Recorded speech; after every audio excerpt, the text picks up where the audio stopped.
On va enchaîner donc sur ce deuxième regard croisé. Donc là, on change un peu d'univers.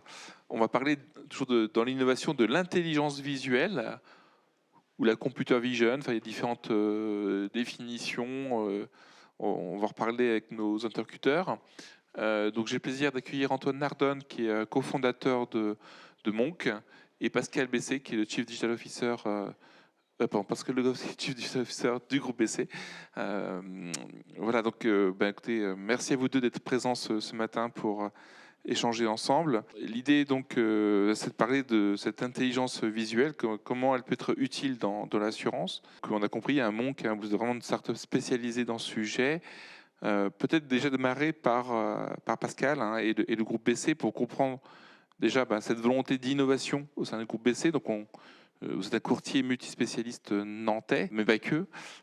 Et vous avez aussi une activité flotte, donc il y a un rapport avec l'automobile. Donc peut-être, Pascal, rappelle-nous quel est le groupe BC, son empreinte, ses lignes de spécialité et cette volonté d'aller vers l'innovation. Alors, notre volonté d'aller vers l'innovation, elle n'a pas commencé le jour où on s'est rencontrés, c'est-à-dire en mars de cette année, mais il y a bien longtemps, puisque le groupe a 60 ans. Alors, on est né à Nantes, comme tu le disais. Alors, pas dans un garage, comme certains. Nous, c'est dans un appartement. Donc, c'est à partir de là qu'on a commencé à développer notre axe de spécialisation. Et on a foré à chaque fois un axe de spécialisation, en commençant par le marine, donc, et en glissant vers la grosse industrie et tout le monde agricole. Donc, la réflexion, elle est très simple, hein. On est à l'écoute de nos clients et on voit avec eux quelles sont leurs zones de risque. Et on comprend, parce qu'on est proche d'eux, proche de ces filières, pour pouvoir aller chercher des solutions. On est donc au niveau de l'ADN dans une forme d'innovation à la fois sur les produits et sur les services. Alors, la table ronde qui était juste avant, on parlait de tarification et de souscription. C'est une chose importante par rapport au monde de l'assurance. Mais là, avec Monk, on a travaillé sur un autre sujet qui sont les sinistres. Parce qu'on est quand même dans une industrie un peu particulière où on vend une promesse et on espère tous qu'elle ne se réalise pas. Ce qui est un peu particulier quand même en termes d'axe de travail. Donc, sur cette partie-là, on a développé avec notre métier de conseil une approche où on va intégrer du digital. Mais l'idée, c'est d'intégrer dans notre réflexion quelles sont les zones d'interaction, de frottement que l'on va avoir sur les différents processus, soit avec les clients, soit avec les porteurs de risques, soit avec nos partenaires. Et donc, dans cette réflexion, on s'est posé la question de quel pouvait être l'apport du digital. Premier point. Et deuxième point, chose importante aussi, comment tout ça va pouvoir interagir avec nos systèmes d'information. Comment on va pouvoir intégrer ces évolutions, ces verticales d'accélération dans nos systèmes d'information pour que finalement, dans le processus vu du client, on ne crée pas de nouvelles zones de frottement.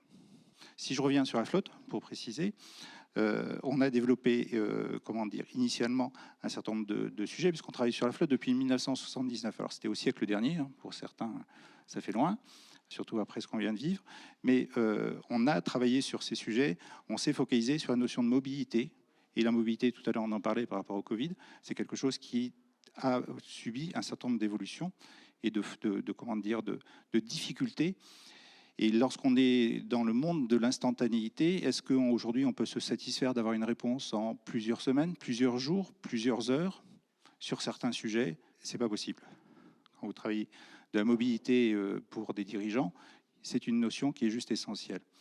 Et donc c'est sur cette base-là qu'on a, travaillé. C'est un caillou sur lequel on a travaillé. Avec le petit bémol qu'un sinistre, c'est une zone d'émotion particulière et que c'est compliqué. Enfin, vous imaginez bien, lorsque vous avez un sinistre avec une voiture, alors c'est compliqué de dire, alors vous prenez la photo, mais comme ça ou comme ça, non, c'est pas bon. Donc, attention à l'expérience utilisateur. Ça peut être très, très compliqué. Voilà, donc avant qu'on rentre dans le détail du partenariat entre BC et Monk, parce que vous l'avez compris, il y a déjà une coopération opérationnelle qui est en œuvre sur la base de l'intelligence visuelle. On va peut-être demander à Antoine de présenter Monk, peut-être que tout le monde ne connaît pas encore, puisqu'au départ, vous êtes pas vous devenez une insurtech quelque part, vous venez du monde de l'automobile. Donc peut-être nous expliquer voilà, votre origine, votre proposition de valeur, les secteurs que vous couvrez et comment vous en arrivez à vous intéresser à l'assurance. Tout d'abord, je tenais juste à corriger une chose, parce que je vais raconter un tout petit peu l'histoire de Monk et qu'est-ce qu'on fait. Donc, je ne suis pas un des cofondateurs, malheureusement, mais je vais raconter un petit peu l'histoire de Monk. En fait, c'est une histoire de deux experts en intelligence artificielle qui se sont rencontrés lors d'un cadre entrepreneurial. L'un travaillait à la BPI, l'autre chez Thales en détection de drones ennemis par rapport à des drones alliés. Donc ils avaient cette connaissance de la computer vision, cette connaissance de l'intelligence artificielle, et puis ils se sont dit, euh, mettons ça à profit pour amener de la transparence dans un marché, sans vraiment savoir pour quel marché, comment, quel objet. Et très rapidement, en fait, ils ont rencontré donc, un membre du board de Gatorand, donc anciennement Drivey, qui leur a dit, voilà, cette technologie, elle n'est pas prête aujourd'hui, mais vu que vous venez du monde de la recherche, des mondes ingénieurs, prenez ces images, donnez-nous des résultats et regardons. Et en fait, très rapidement, les deux fondateurs ont eu plus de 80% de précision sur ces images, ce qui a fait dire à Gatorand, OK, finalement, on veut bien essayer avec vous, on vous donne 1 million de dossiers, un petit peu d'argent et lancez-vous. Et en fait, ça c'était en septembre 2019, donc on n'a pas 60 ans comme BC, mais on est une société très jeune et très rapidement... Vous avez 60 mois. Exactement, à peu près. Et donc très rapidement, on s'est focalisé donc, sur le monde automobile. Et l'objectif, la vision, c'est vraiment d'inspecter un véhicule à n'importe quel stade de sa vie, n'importe quelle condition, dans n'importe quelle géographie. Donc aujourd'hui, on travaille avec des sociétés comme Stellantis sur le rachat de véhicules d'occasion. On travaille avec des sociétés de logistique, donc vérifier l'état de la voiture avant et après le transport. On travaille avec des sociétés de réparation de véhicules. On travaille également sur des aspects chiffrage de sinistres avec des experts auto. Donc on a fait 2 partenariats avec IDEA Expertise et OneXpert, ce qui nous a permis en fait de créer ces modèles de chiffrage de sinistres auto avec des données très objectives et des experts humains. Donc main dans la main, on a pu créer ces modèles. Et en fait, très naturellement, tous ces cas d'usage, à la fois du rachat de véhicules d'occasion, de l'analyse de chiffrage, ou alors de la détection, de la comparaison d'un état A, d'un point A à un point B d'un véhicule, sont des technologies et des solutions qu'on peut transposer dans l'assurance. C'est-à-dire que le rachat de véhicules d'occasion, en fait, ça nous permet d'analyser un véhicule dans son ensemble. Donc ça nous est très utile pour la souscription. L'analyse de dommages et le chiffrage des dommages nous permet de traiter les sinistres plus rapidement. Et la comparaison d'un point A à un point B nous permet de comparer en fait un véhicule au moment de la souscription au moment de l'accident. Et donc très rapidement, en fait, on s'est rapproché de BC aussi dans ces cadres-là, dans un cadre de réflexion et de collaboration sur la rénovation du parcours utilisateur. Alors, je vais revenir sur la technologie parce qu'en fait, il y a une question qu'on se pose tous, c'est-à-dire est-ce que les photos de base sont assez bonnes? C'est-à-dire est-ce que c'est des photos finalement que ce sont les assurés ou le potentiel assuré qui prend lui-même sa photo avec des smartphones peut-être de qualité différente. Enfin, comment vous gérez ça? Est-ce que vous le faites à l'entrée? Tu parlais de souscription ou de prise de véhicule dans le cadre des locations. Au moment du sinistre, on comprend que l'expert, lui, en tout cas, il peut venir prendre des photos. Donc, comment vous gérez au moins la partie acquisition d'images et la qualité des données visuelles entrantes? Est-ce que c'est un point critique déjà pour votre modèle? Oui, c'est vraiment un point extrêmement important. Nous, on est très flexible sur la façon dont, on peut analyser n'importe quel type d'image, qu'elle soit prise par des caméras, par un téléphone, une application, une web app. Mais donc aujourd'hui, effectivement, un de nos chantiers l'année dernière, ça a été de créer ce produit intelligent de prise de photos.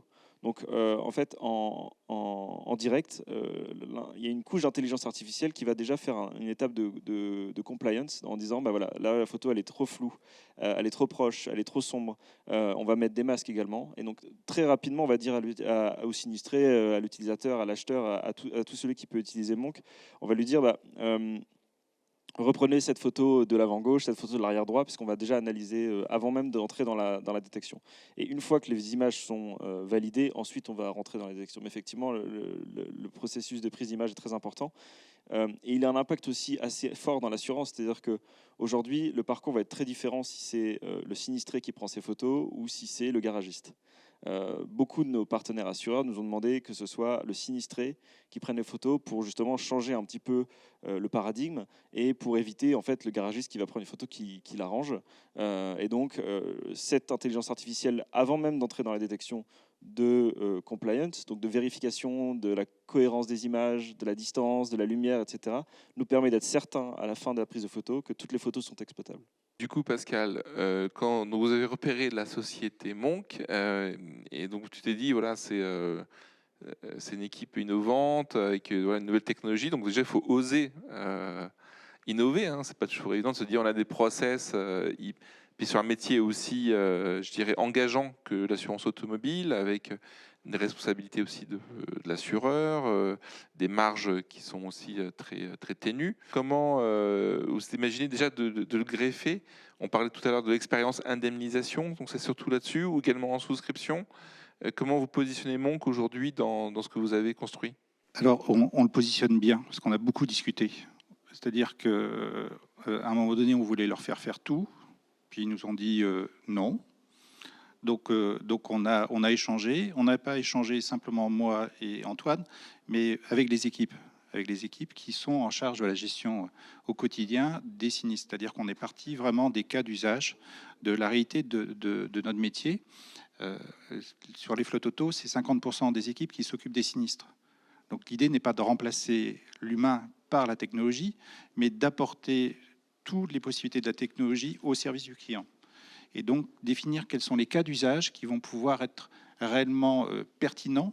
Et c'est important parce que si on veut faire, et on a eu des longs échanges avec Antoine et Abou sur on n'essaye pas de faire tout et n'importe quoi à l'IA. Alors c'est vrai qu'il a fallu les trouver, et ça c'est une partie de mon boulot, c'est de sourcer les startups, de bien identifier qui est sur quel cas d'usage, avec quelle maturité, quelle proposition.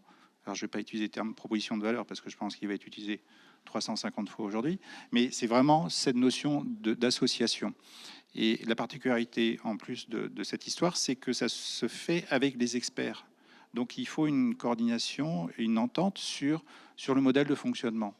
Cela ne peut fonctionner que si les équipes ont envie, donc qu'elles soient associées et non pas qu'elles soient en résistance, qu'elles perçoivent l'intérêt de cet échange. Et donc c'est de là que c'est parti. Donc des échanges, des discussions. Alors c'était en période de Covid à un moment donné, donc on se voyait à distance. Puis après on a recommencé à se voir en présentiel. C'est quand même plus agréable. Et donc ça veut dire que on parlait, parce que en fait, ce qui est intéressant dans ce cas, c'est qu'on voit qu'il y avait un process qu'on connaît bien, hein, enfin, tous dans ça, je pense. Mais on voit qu'il y a des rapports de force. Donc là, on est en train de se dire, bah, si l'assuré prend lui-même les photos, on va avoir une autre forme de déclaration que le garagiste qui peut orienter à son avantage. Donc un enjeu aussi que l'assureur rééquilibre un peu les forces. Il y a aussi les experts qui sont dans la chaîne. Donc comment c'est perçu ça, cette innovation vis-à-vis des experts et vis-à-vis des garagistes qui ont pu déjà un peu l'expérimenter? Vu des experts, c'est bien reçu puisqu'ils sont avec nous. Donc c'est une réflexion commune. Ça participe aussi à comment dire, la qualité du service, parce que la façon dont on va l'utiliser, ça va être un phénomène de triage. C'est-à-dire qu'il y a des choses sur lesquelles la technologie va pouvoir répondre rapidement. Là, on parle de minutes. Hein. On n'est plus l'expertise à distance. On était passé de jours à heures. Là, on parle de minutes. Donc, une qualité de service aussi. Donc, une satisfaction client qu'on va aller chercher. Donc, ils sont partie prenante de cette satisfaction et de cette vision de cette valeur globale. Donc c'est une bonne perception. Ouais, c'est exactement ça. Et je viens juste un petit peu compléter. Effectivement, on va commencer par des choses simples. Dans un process qui est complètement nouveau, où l'assuré va prendre les photos, on va effectivement avoir ce processus de triage. Donc ça veut dire que très rapidement, l'intelligence artificielle, elle va déjà dire est-ce que vous êtes sous la franchise, est-ce qu'il faut faire venir un expert, parce qu'on a quand même l'expert dans le process. Le but, c'est pas de remplacer l'expert, c'est d'augmenter l'expert, ou alors suggestion de véhicules économiquement irréparables. Et en fait, l'objectif là ici, c'est effectivement dans un moment qui n'est pas plaisant, comme le disait Pascal, c'est de réduire ce que nous on va appeler vulgairement le time to yes. C'est le moment frustrant, incompressible, où lorsque vous avez un accident, vous ne savez pas si vous allez être remboursé, vous ne savez pas ce qui va se passer derrière. Et au fond, ce n'est pas très important pour vous de savoir si l'expert va passer, combien ça va coûter à l'assureur. En fait, vous, ce qui vous intéresse, c'est juste de savoir est-ce que je vais être remboursé, qu'est-ce qui va se passer, où est-ce que je mets mon véhicule. Et l'objectif, c'est très rapidement de balayer ça et qu'au bout de 5 minutes, une fois que le process est fait, que toutes les informations ont été rentrées, que l'intelligence artificielle a travaillé, de dire à l'assuré, bah voilà, maintenant il faut aller dans ce garage agréé éventuellement, ou alors votre véhicule est sûrement en état d'épave, un expert va passer, ou alors vous êtes sous la franchise, ça sert à rien de continuer avec nous. Et ça, c'est très important, c'est vraiment cette expérience client, et nous, on va jouer surtout sur le côté expérience client. Donc oui, effectivement, on voit là qu'on peut fluidifier cette expérience client, et je crois que c'est au cœur de la recherche des différents assureurs là présents dans la salle et en dehors.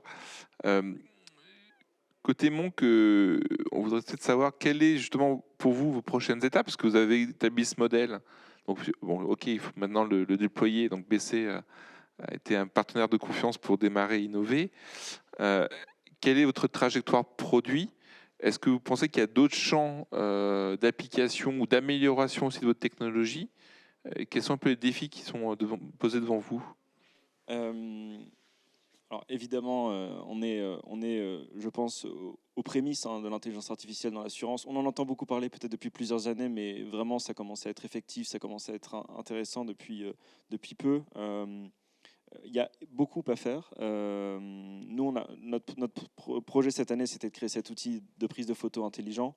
Aujourd'hui, on travaille sur des technologies différentes, sur la 3D notamment. Donc à partir de photos, reconstituer le véhicule en 3D, pour placer des coordonnées exactes en fait sur le véhicule de damage. On travaille sur des modèles de GAN, donc dans l'intelligence artificielle, ce sont des modèles qui se battent entre eux pour aller former des images de synthèse pour améliorer l'entraînement des algorithmes. Voilà, on a beaucoup de pistes sur lesquelles on travaille pour améliorer cela. Évidemment, on a un aspect très important qui est sur la vidéo. En termes d'expérience client, plutôt que de prendre des photos, la vidéo c'est la prochaine étape. Aujourd'hui, on était plutôt bloqué par les réseaux, tout simplement. Je veux dire, la 5G arrive, donc ça, on va pouvoir le mettre en place de plus en plus, mais nos partenaires ne voulaient pas de la vidéo parce que c'était trop lourd dans les process. Et donc il y a beaucoup de technologies sur lesquelles les sociétés d'intelligence artificielle et pas forcément que la nôtre travaillent et travailleront, et on va voir de plus en plus ces technologies s'intégrer dans les processus assurantiels. Et il y a aussi également une maturité du côté des corporates, si je peux les appeler comme ça, mais nos partenaires évoluent aussi entre leurs attentes et ce sur quoi on travaille vraiment.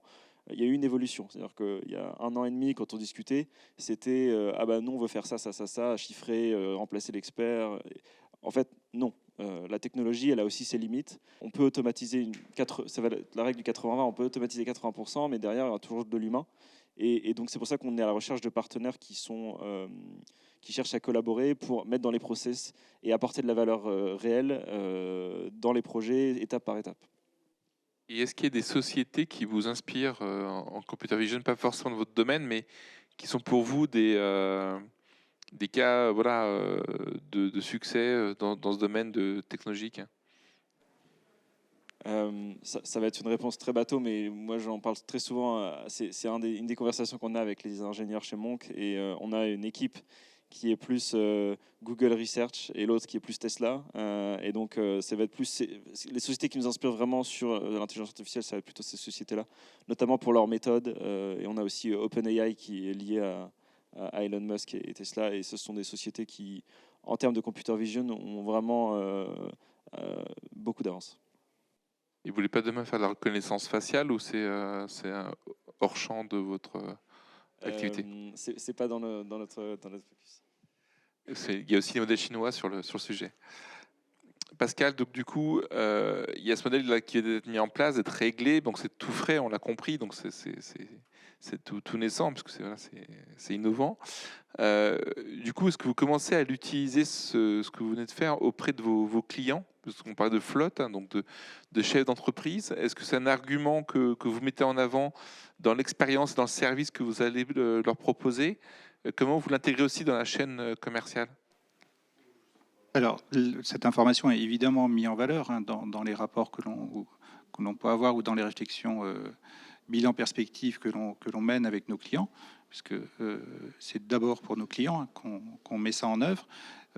C'est aussi une évolution aussi dans le fonctionnement de l'entreprise, en associant les collaborateurs sur la réflexion sur les zones d'interaction, les zones de frottement qui nécessitent d'être revues, traitées, améliorées. est toujours dans le sens du conseil ou du service, parce que ce mot a beaucoup d'importance pour nous. Mais c'est aussi une ouverture vers d'autres réflexions. L'intelligence visuelle, puisque c'est le terme que Antoine utilise, et je pense qu'il est pertinent parce qu'on parle d'intelligence, mais on parle aussi d'intelligence humaine par rapport à ça. C'est aussi d'utiliser pour la partie souscription. On est en train de se poser des questions sur la quantification, la valorisation des risques à assurer. Comment peut-on demain avoir plus d'intelligence et en utilisant aussi ces technologies pour améliorer finalement la perception de la masse à assurer pour le transfert vers l'assurance, puisque c'est notre rôle aussi dans la partie conseil et dans nos actes d'achat d'assurance pour nos clients. Surtout quand on est en flotte, j'imagine que si on récupère une flotte de 20 ou 50 véhicules qui peuvent déjà avoir un passé de sinistre, c'est important d'avoir l'état de départ de la flotte. Voilà, et quand on est dans une négociation, parfois, ce fameux check-in, check-out du renouvellement, on peut peut-être demain le gérer différemment. Donc ce sont des réflexions qui sont menées par les équipes pour avoir le meilleur conseil au bon moment auprès de nos clients. Merci beaucoup à vous deux pour Merci. ces explications, cette innovation.